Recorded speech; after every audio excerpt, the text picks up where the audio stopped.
Bismillahirrahmanirrahim. Assalamualaikum warahmatullahi wabarakatuh. Alhamdulillahil alamin allazi an'amana bi ni'matil imani wal islam wa arsyadana ila taqwiyatihi bi nuril Qur'an. Asyhadu an la ilaha illallah wahdahu la syarikalah wa asyhadu anna Muhammadan abduhu la nabiyya ba'dah wa la rasula ba'dah. Faqala ta'ala fi kitabil karim a'udzu billahi minasy syaithanir rajim. Bismillahirrahmanirrahim. Ya ayyuhalladzina amanu ista'inu bis-sabri was-shalah innallaha ma'as-sabirin. Dan muhtaramin para bapak, para ibu jamaah Masjid Al-Azhar rahimakumullah. Monggo sareng-sareng tidak bosan-bosannya selalu mengucapkan syukur datang ngarsanipun Allah Subhanahu wa taala. Khususipun wonten sonten menika ya saged sareng-sareng rawuh hadir sesarengan untuk ngaji bareng-bareng. Mugi-mugi saged istiqomah thalabul ilmi. Ya keranten thalabul ilmi itu hukumnya wajib bagi laki-laki dan perempuan yang mukmin dan mukminah. Ya. Thalabul ilmi hukumnya wajib. Mudah-mudahan dados amal soleh yang nanti akan nambah beratnya timbangan kita fi yaumil mizan. Allahumma amin. Kemudian selawat ma'asalam selalu tercurahkan pada junjungan kita Nabiullah Muhammad sallallahu alaihi wasallam yang dulu sampun mewanti-wanti umatnya kalau sholat kedah niru kanjeng Nabi. Shollu kama ra'aitumuni usolli. Sholatlah kamu sebagaimana engkau itu melihat aku di sholat. Jamaah rahimakumullah, kita ini kan hidupnya jauh dari Rasulullah, tidak pernah mirsani kanjeng Nabi, nggak pernah melihat ya apa Rasul itu sholat. Tapi kita bisa melihat Rasul sholat itu dari hadis-hadis yang diriwayatkan oleh para sahabat yang sampai kepada kita. Dan kita bersyukur juga ya, di Muhammadiyah itu ada yang namanya majelis tarjih dan tajdid. Ada metode yang namanya al-jam'u wa tarjih, yaitu mengumpulkan semua dalil kemudian dipilih dari dalil itu mana yang paling kuat. Dari hasil analisanya, misalkan ini hadis yang paling kuat, maka itu kemudian yang diamalkan oleh warga Muhammadiyah. Ya. Dan alhamdulillah kita setiap Rabu kedua mengkaji fikih Muhammadiyah, fikih HPT. Nah, kita telah membahas masalah sholat dan kaifiyahnya. Kita sekarang masuk ke bab baru yang namanya at-tatawwu', sholat tatawwu', ya, sholat sunnah. Jadi begini, kita ini jamaah kalau hanya mengandalkan sholat wajib, ya itu belum cukup. Karena sholat wajib kita ini kadang-kadang sempurna, kadang-kadang bukan sempurna. Kadang-kadang sakit tumaknina, kadang-kadang bukan sakit tumaknina. Kadang-kadang ya khusyuk, kadang-kadang ya munyir mawon. Ya. Maka perlu adanya sholat-sholat sunnah untuk menembel kekurang sempurnaan sholat wajib kita. Sebagaimana Rasul ceritakan dalam sebuah hadis dari sahabat Abu Hurairah, bila Nabi dawuh, inna awwala ma yuhassabun nasu bi yaumal qiyamati min a'malihim as-shalah. Sesungguhnya yang pertama dari amal-amal manusia itu yang dihisab pertama kali adalah apa? Salat. Jadi kita nanti punya amal bahwa ya itu ternyata yang dipanggil yang pertama adalah sholat kita. Yaqulu rabbuna li malaikatihi wa huwa a'lam. Maka Allah Subhanahu wa taala berfirman kepada malaikatnya dan Allah Maha tahu. Apa kata Allah? Unduru fi sholati abdi atammaha am naqasaha. Coba kamu lihat itu. Malaikat kamu lihat bagaimanakah salat hambaku itu? Sempurna atau kurang gak sempurna? Ya. Fa in kanat tamah kutibat lahu tamah. Kalau hambaku salatnya sempurna, ya, 5 waktunya sempurna, tumak nina khusyuknya juga sempurna, sempurna semuanya. Kutibat lahu tamah, catat dia sebagai hambaku yang salatnya sempurna, masukkan dia ke surga. Wa in kan intaqasa minha syai'an, nalikane salat iku gak sempurna, kadang khusyuk, kadang gopo kabeh, ya.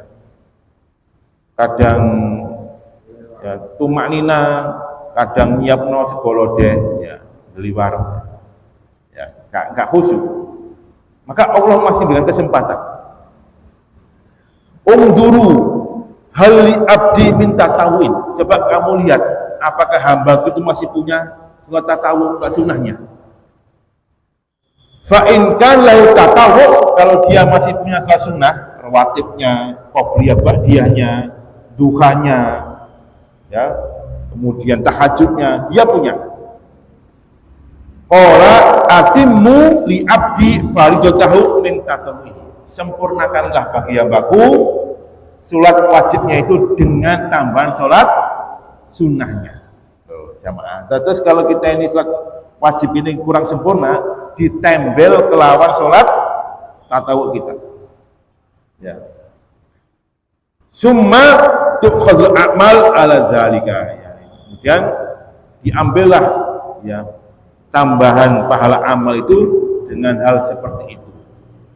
Atasipun tatawuk untuk menambah kekurang sempurnaan salat wajib kita.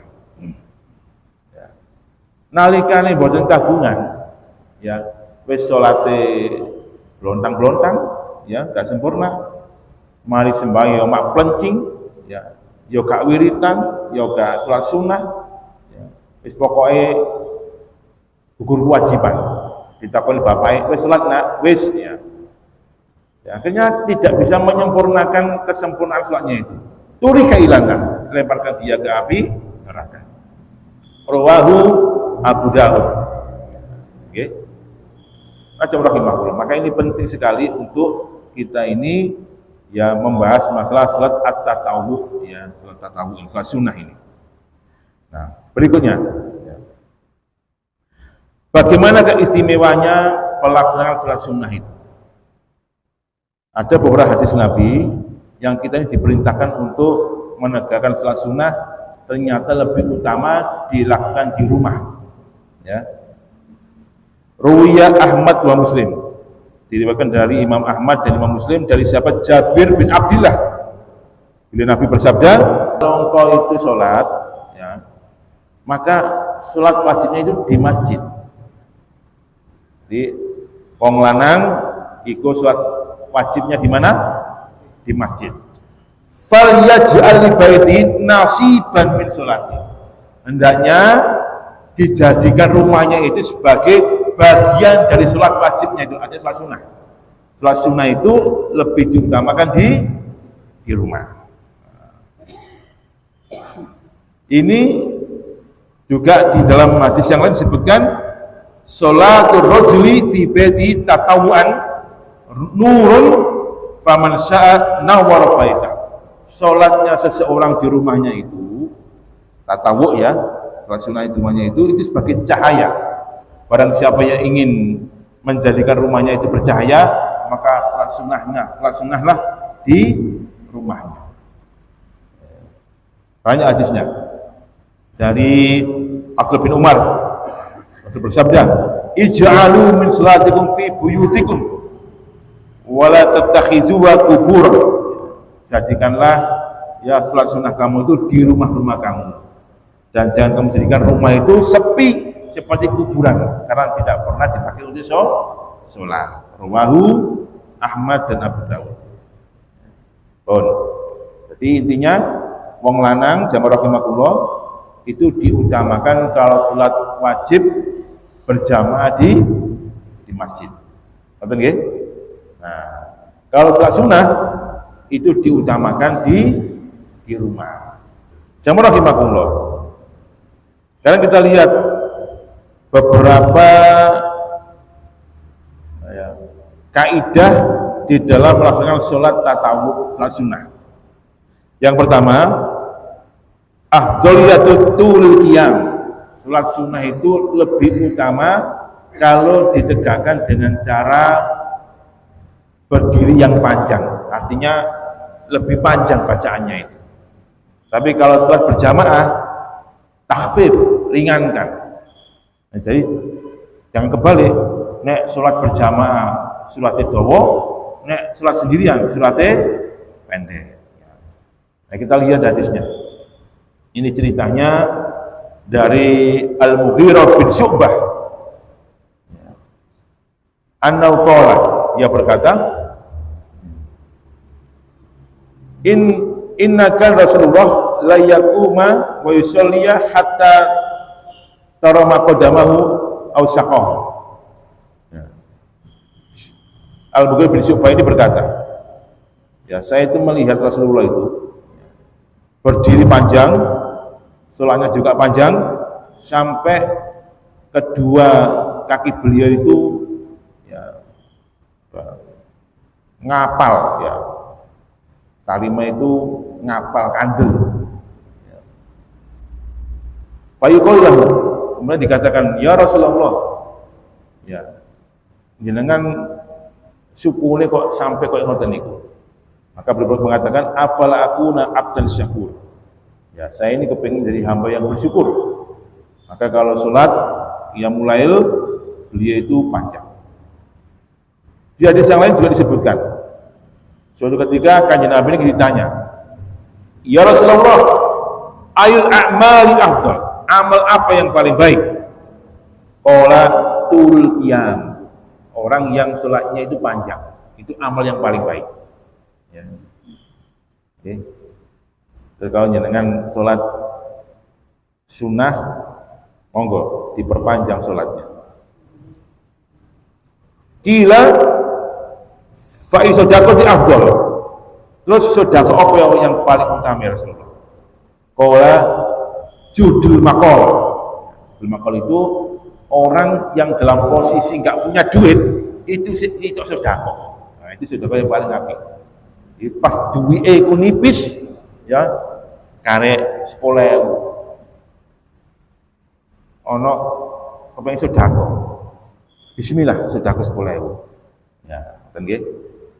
Jadi judul makal qaulul mal, dari posisi uangnya sedikit tapi dia masih sedekah. Ila fa'il hijrati afdal, kemudian Rasulullah, hijrah apa yang paling mulia itu? Qala man hajara ma haramallahu alaihi, orang yang hijrah ya dari sesuatu yang Allah haramkan baginya, menghindari yang Allah haramkan dia hijrah. Ya. Nah, ini jamaah rahimakumullah, intinya kalau sholat tatawuf sunnah itu kita lebih utama untuk memperpanjang bacaannya. Nah, tatawuf ini jamaah rahimakumullah ada dua macam. Ada yang namanya tatawuf secara murni, ya. Ada yang namanya tatawuf yang bersifat sunnah nafilah, sunnah tambahan. Kalau tatawuf murni itu rawatib namanya. Ya, rawatib itu ba'diyah qobliyah. Tatawuf yang pertama yaitu sholat sunnatul fajr. Jadi begini jamaah rahimakumullah, saking pentingnya sholat tatawuf ini, ya ini ada beberapa tatawuf yang penting, sampai kalau kita nggak melakukannya boleh diqadha, saking pentingnya. Yang pertama, sunnatul fajr, sholat sunnah fajr, yaitu apa namanya? Qobliyah subuh 2 rakaat. Nah, kita lihat tentang istimewanya sholat sunnah fajr ini. Hadis dari Aisyah radhiyallahu anha bahwa Rasul bersabda, la tad'u raka'atil fajr, janganlah kamu tinggalkan 2 rakaat fajr. Larangan Bapak, jangan kamu tinggalkan 2 rakaat salat fajr. Ya. Wa in taradatkumul khail, walaupun kamu itu ada musibah atau ada kesibukan, tetap kamu lakukan sholat fajr 2 rakaat. Ya. Raka'atain fajr qabla subuh khairun minad dunya wa ma fiha. 2 rakaat fajr sebelum subuh itu, ya, itu lebih utama daripada dunia dan seisinya. Ya, banyak dalilnya. Ya, misalkan lagi ya, dari Abu Hurairah, ya, bahwa Rasul bersabda, raka'atain qabla shalah al-fajr ahab. Jadi 2 rakaat ya, salat sunnah sebelum subuh itu lebih aku cintai. Ya. Huma, ya, 2-nya ini ahabbu ilayya minad dunya jami'an. 2 salat rakaat ini itu lebih aku cintai daripada dunia dan seisinya. Ya. Macam rahimahullah, sehingga kemudian karena ini penting salat sunnah fajr ini, maka kalau misalkan kita ini ketinggalan atau mungkin tidak sempat, maka kita boleh mengqodoknya. Qodouha. Dari Abu Hurairah bersabda, man lam yusalli raka'atil fajr, barang siapa yang belum melaksanakan salat 2 rakaat fajr hatta tatlu asy-syamsu, sampai matahari terbit, ketinggalan, fal yusalli ba'da, maka hendaknya dia melaksanakan salat sesudahnya. Ya. Ngoten nggih. Jadi saking pentingnya, maka posisinya ada di 2 waktu. Yang pertama, mari salat subuh jenengan bisa mengqodoknya. Salat sunnah fajar. Salat subuh dengan ke belakang salat 2 rakaat. Kalau ini menimbulkan fitnah, bisa kita lakukan setelah terbit fajar. Ya, nanti kan mau itu salat opo, mari subuh kok sembahyang sunnah, ka ono iku. Nah, iki orang yang enggak paham. Supaya kita ini enggak timbul fitnah, ya wis kita qodok nanti setelah terbit fajar. Ya. Jadi intinya begitu jamaah. Pentingnya kita ini sholat sunnah fajar. Yang dibaca cukup apa? Yaqra'u fi rakaatil ula qul ya ayyuhal kafirun. Di rakaat pertama kita baca soal kafirun, di rakaat yang kedua kita baca al-ikhlas. Jangan dibaca surat al-baqarah, ya. Cukup al-kafirun sama al-ikhlas. Oh, ini yang pertama, tata yang pertama. Yang kedua, ya, sunat duhur. Ini juga istimewa jamaah, boleh dikodok. Ya. Jadi sholat sunat duhur itu boleh dikodok juga. Nah, bagaimana caranya? Kita lihat. Ya. Ternyata Rasulullah itu dalam berbagai macam riwayat ada 4 macam pola sholat sunnah duhur, ya, ba'da dan qabliyah. Pola yang pertama, ma warada fi annaha 4 rakaat. Pola yang pertama 4 rakaat, 2 rakaat, 2 rakaat. Bagaimana posisinya? Kita lihat hadis, ya, dari Ibnu Umar, bahwa beliau berkata, hafidtu minan nabi asra rakaat. Saya ini dapat, ya, wasiat dan kemudian saya jaga ini 10 rakaat sholat sunnah. Yang pertama, raka'ataini qabla duhur, ya, raka'ataini qabla duhur, wa raka'ataini ba'daha, ya, wa raka'ataini ba'da maghrib fi baitihi, wa raka'ataini ba'da isya fi baitihi, wa raka'ataini qabla sholati subuh. Jadi arba, ya, 4 rakaat, 2 rakaat apa sebelum duhur, 2 rakaat pada duhur. Ada berapa? 4 rakaat. Ada lagi pola berikutnya, mawarada fi anna situn. Rasul juga pernah sholat sunnah duhur itu 6 rakaat, bukan 4 tapi 6 rakaat. Kita lihat hadis dari Ummu Habibah. Ummu Habibah ini salah satu garwanipun Kanjeng Nabi, anaknya Abu Sofyan. Ya. Man sholat fi yaumin wa lailatin isnata asrata rakaatan, barang siapa yang dia sholat sunnah 12 rakaat, ya 12 rakaat, bunya lahu baitun fil jannah, maka dia akan dibangunkan rumah di surga. Subhanallah jamaah, jenengan menjaga 12 rakaat qobliyah ba'diyah, jenengan dibangunkan rumah di surga. Hari ini masih ngontrak, hari ini masih nyeleng itu kaplingan, jenengan jaga 12 rakaat wis dikene omah di swarga. Subhanallah. Okay? Apa saja itu? Yang pertama, arba'an qabla duhur, 4 rakaat sebelum duhur, 2 rakaat, 2 rakaat. Ya. Wa raka'ataini ba'da, dan 2 rakaat setelah duhur. Berapa rakaat? 6. Jadi polanya 6. Kemudian raka'ataini ba'dal maghrib, 2 rakaat setelah maghrib, raka'ataini ba'dal isya, 2 rakaat ba'da isya, dan raka'ataini qabla sholatil fajr, dan 2 rakaat sebelum sholat subuh. Jangkep 12 rakaat. Terus pola yang kedua, Rasulullah itu kalau sholat sunnah duhur berapa rakaat? 6 rakaat. 2 di awal, 2 di belakang. Ini pola yang kedua. Pola yang ketiga, ma warada fi anna sama rakaat. Ya, ada yang polanya Rasulullah itu 8 rakaat. Kalau 8 rakaat berarti 22 ya, 22 qobliyah, 22 ba'diyah. An Ummi Habibah, dari Ummi Habibah, man sholat arba'an qabla duhur, barang siapa yang sholat sunnah 4 rakaat sebelum duhur, 2 rakaat, 2 rakaat, wa arba'an ba'dah, dan 4 rakaat setelahnya, 2 rakaat, 2 rakaat setelah duhur. Apa kata beliau Rasulullah? Haramallahu lahmahu anin nar, maka Allah haramkan dagingnya itu tersentuh api neraka. Nah, saiki karek nyenengan gelem napa mboten kontok. Ya, itu polanya.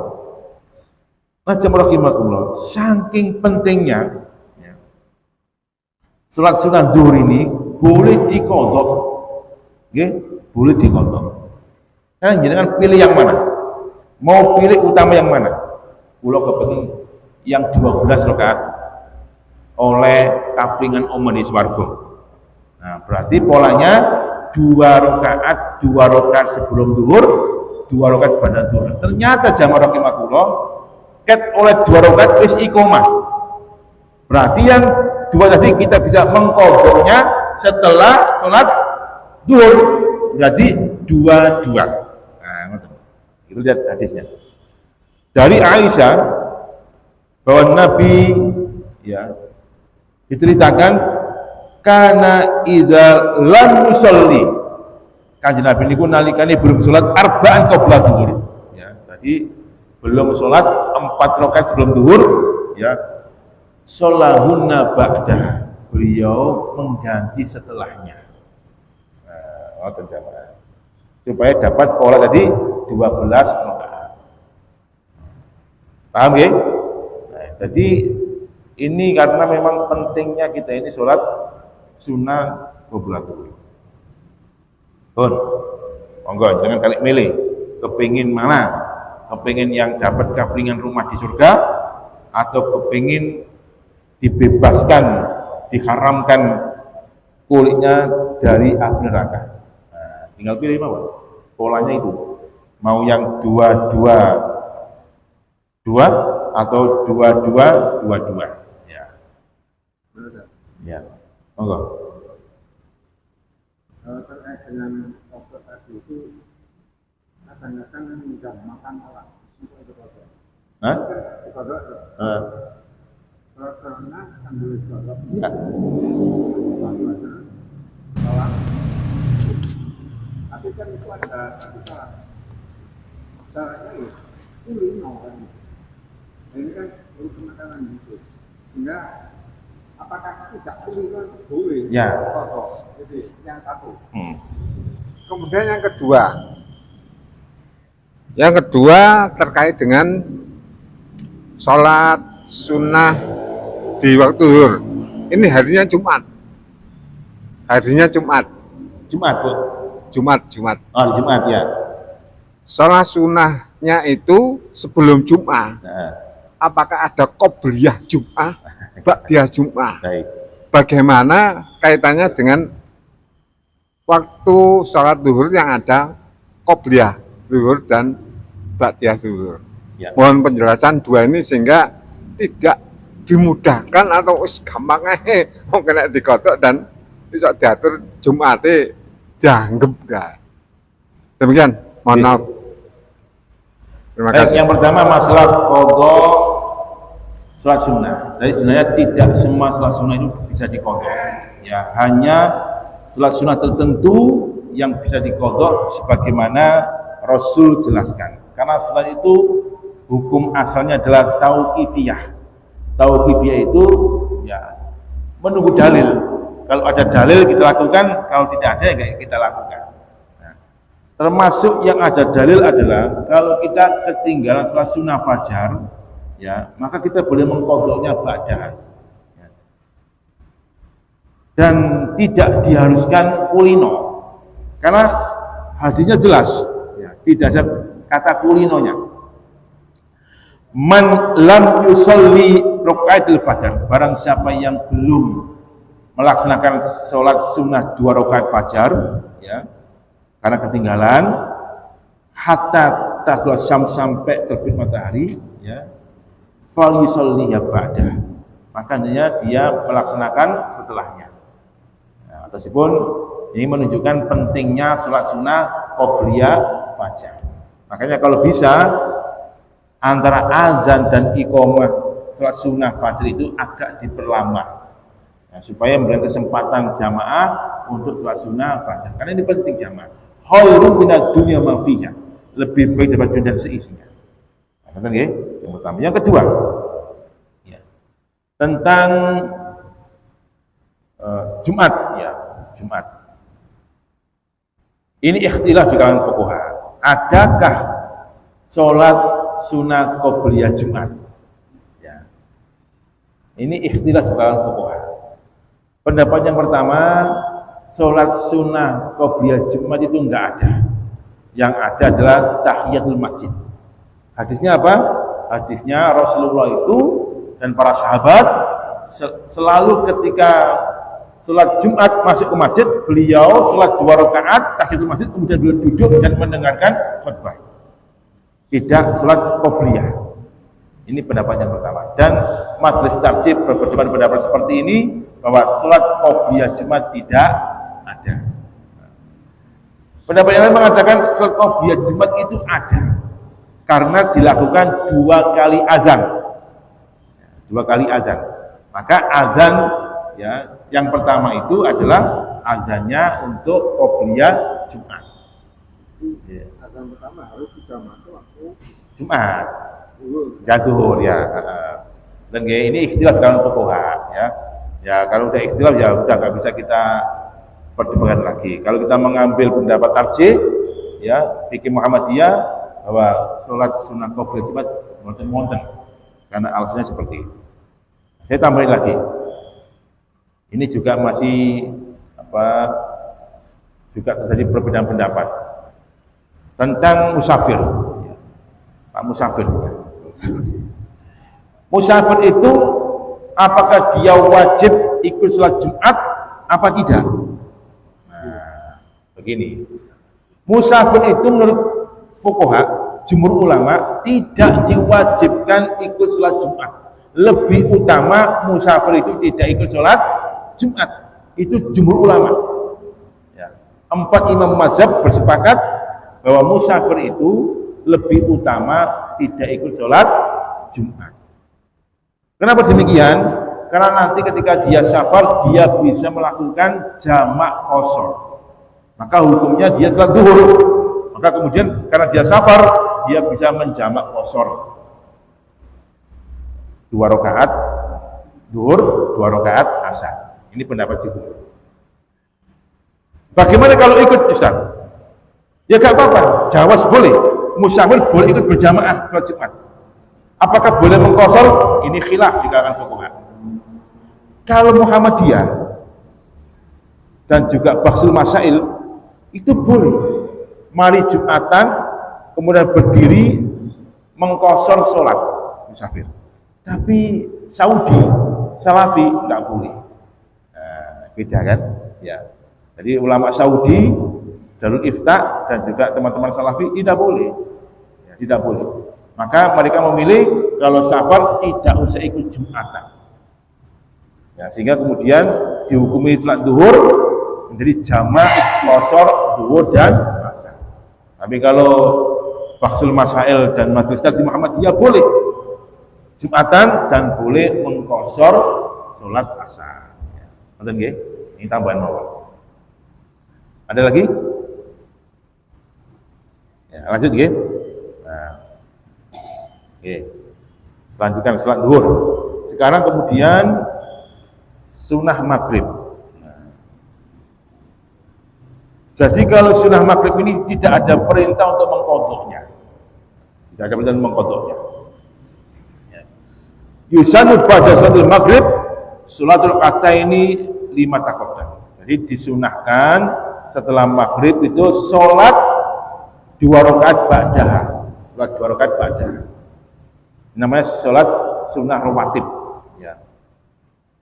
Bagaimana hadis ya yang tadi disebutkan bahwa untuk mendapatkan 12 rakaat di antaranya adalah 2 rakaat pada maghrib. Bagaimana kalau sebelum sholat maghrib kita boleh nggak sholat sunnah 2 rakaat? Boleh, tapi itu bukan sholat rawatib. Ya, bukan sholat rawatib. Ya, tatawuk biasa. Nanti akan saya jelaskan. Atau sunnah gharu muakkadah. Ini hadisnya riwayat Imam Bukhari supaya jangan paham. Karena ada orang-orang yang nggak paham itu, sadurunge maghrib kok sembahyang apa itu? Nah, saya pahamkan pada panjenengan. Ruwiyal Bukhari an Abdillah bin Mughaffal. Ini hadis dari Imam Bukhari dari sahabat Abdullah bin Mughaffal bahwa Nabi bersabda, "Shallu qoblal maghrib." Shallu qoblal maghrib. Shallu qoblal maghrib. 3 kali harus mengatakan seperti itu. Salatlah kamu sebelum maghrib. Salatlah kamu sebelum salat maghrib.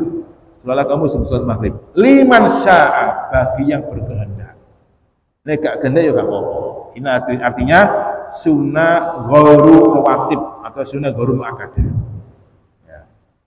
Tapi kalau yang ba'diyah itu ditekankan usaha ya salat ba'dal maghrib 2 rakaat. Tapi kalau sebelumnya itu liman sya'a, bagi yang mau monggo.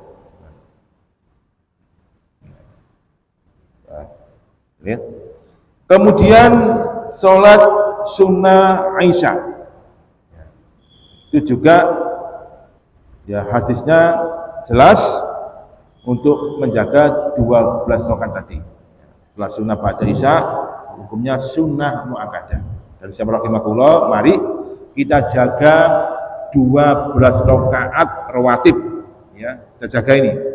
Yang pertama 2 rakaat sebelum subuh. Ya. Yang kedua 2 rakaat sebelum zuhur, 2 rakaat pada zuhur. Kalau ketinggalan bisa diganti 2 rakaat sebelum zuhur, 2 rakaat pada zuhur. Kemudian 2 rakaat pada maghrib, 2 rakaat pada isya. Jangkep 12 rakaat. Kalau kita jaga itu, subhanallah, dibuatkan rumah di surga. Meskipun saya ngontrak. Ya. Lanjut, witir. Nah, jamaah, kadang-kadang kita ini melalaikan salat witir ini. Ya, salat witir jamaah rahimahullah itu hampir mendekati kewajiban.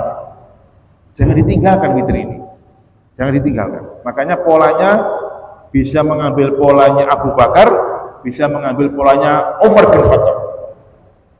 Kalau polanya Abu Bakar itu witirnya di belakang dengan tahajud di belakang.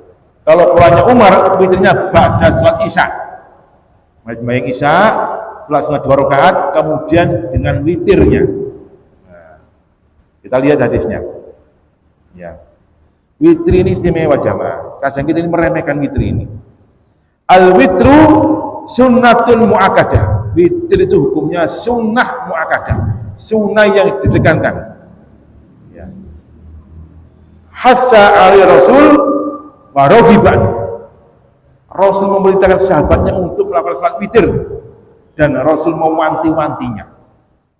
Sampai Ali bin Abi Thalib itu berkomentar, karena Rasul ini memerintahkan witir ini. Apa komentar Ali bin Abi Thalib? Innal witra laisa bihatmin kasolatikul maktubah. Ya, saking ditekankan, Ali berkomentar, sesungguhnya salat witir ini itu bukan salat wajib sebagaimana salat wajib 5 waktu itu. Ya, bukan.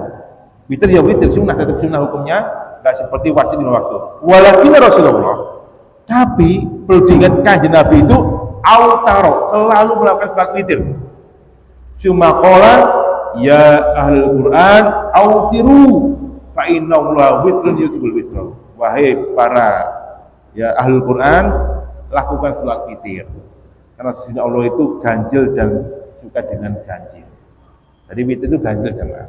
Maka ya para sahabat itu tidak pernah meninggalkan salat witir. Oleh karena ini jamaah rahimakumullah, ayo ya salat witir ini kita tegakkan. Bilal bin Rabah, sahabat Bilal itu, ya, itu sampai beliau itu istiqomah witirnya itu ba'da salat isya. Ya, dan ini yang bisa menghasilkan dia itu masuk surga. Witir ya. Monggo. Waktunya, ya waktunya itu ajmal ulama ala anna waqtul witri la yadkhulu illa ba'da salat isya wa annahu yamtaddu ilal fajr. Ya, para ulama sepakat bahwa waktu witir itu masuk setelah salat isya sampai dengan batas akhir fajar. Ya, subuh. Ya. Jadi pada isya sampai dengan subuh. Monggo kita lakukan witir ini. Ya polanya bisa 3 rakaat, bisa ya 1 rakaat, ya misalkan wis kepepet 1 rakaat, ya waktu nopo ya 3 rakaat. Hadisnya banyak. Ini hadisnya panjang, saya langsung ambil yang belakang. Ya, khamsu shalawatin katabahuna Allah fil yawm wal lailah. 5 waktu sholat itu Allah wajibkan di malam dan di siang hari. Ya. Kemudian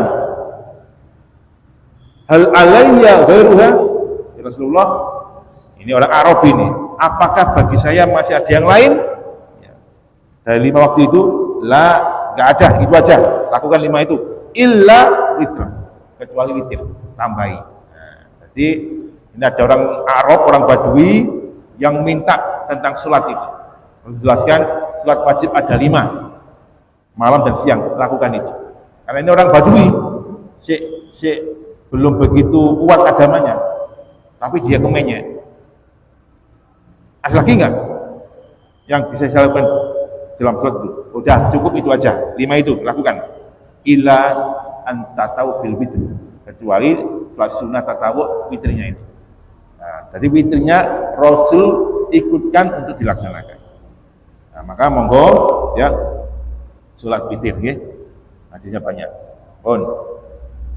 Apakah witir itu harus tahajud? Enggak harus tahajud. Tidak harus tahajud ya.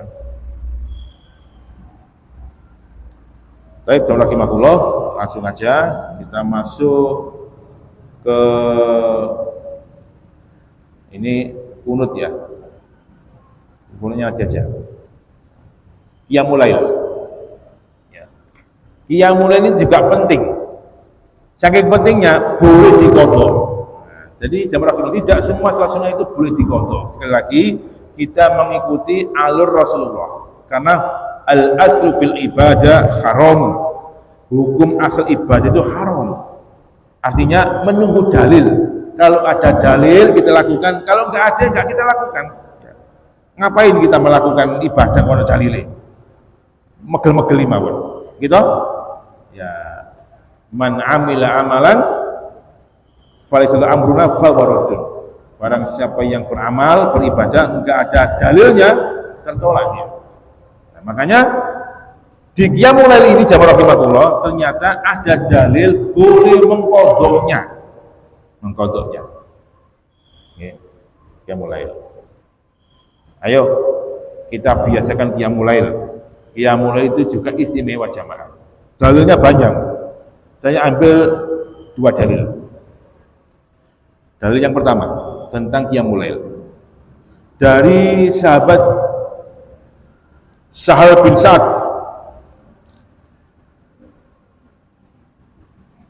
bercerita, Ja'a Jibril ila Nabi. Jadi suatu ketika Jibril ini datang kepada Rasulullah. Kemudian Jibril berkata, "Ya Muhammad, wahai Muhammad, ais ma syi'ta fa innaka mayyitun." Ya Muhammad, hiduplah sesuka kamu, sesungguhnya engkau itu pasti mati. Ya, ada hidup, ada mati. Wa'mal ma syi'ta fa innaka majziyun bi. Ya. Beramallah sekehendak kamu. Sungguh setiap amal itu akan ada balasannya. Amal apik dibalas apik, amal elek dibalas elek. Monggo saya kerja. Kemudian yang ketiga, wa ahbib ma syi'ta fa innaka mufaraqabi. Cintailah sekehendak kamu, tapi ingat pasti kamu akan berpisah. Ayo, cinta ambek bojo yo berpisah. Ono sing cinta hidup semati mati yo rabi maneh. Ya, kamelo mati pisan. Ya, berpisah jamaah. Kemudian wa'lam ana syarafal mu'min qiyamul lail. Ketahuilah sesungguhnya kemuliaan orang mukmin adalah dengan qiyamul lail. Jadi kalau kita ingin mulia, maka tegakkan qiyamul lail. Ini yang pertama, hadis riwayat Imam Muslim. Yang kedua, dari Salman Al-Farisi. Ini yang sering saya pakai ya untuk memotivasi orang qiyamul lail. Bersabda, "Alaikum bi qiyamil lail." Hendaknya engkau itu menegakkan qiyamul lail. Fa inna da'bu sholihina qablakum. Karena qiyamul lail itu adalah kebiasaan orang-orang saleh sebelum kamu sekalian. Wa muqarrabatun ila rabbikum, dan bisa mendekatkan engkau kepada Tuhan kamu. Wa mukaffiratun lisayyi'atikum, dan menghapuskan kesalahan-kesalahan kamu. Wa minhatun anil ismi, dan bisa mencegah dari perbuatan dosa. Wa mutaraddatun lidai anil jasad, dan bisa menolak penyakit dari tubuh kita. Kita pengen sehat, qiyamul lail. Nah, jamaah. Jadi Rasulullah kebiasaan qiyamul lail itu di sepertiga akhir malam. Beliau mandi, kemudian menegakkan qiyamul lail. Subhanallah jamaah, kalau kita melakukan seperti itu, bangun jam 2, bangun jam 3, gitu, adus, kemudian qiyamul lail, insya Allah umur panjang sehat. Ya, makanya saya share kemarin itu kan ya, pasang alarmnya, bangun jam 2, bangun jam 3 untuk qiyamul lail. Mudah-mudahan bermanfaat. Aku qouli hadza. Assalamualaikum warahmatullahi wabarakatuh.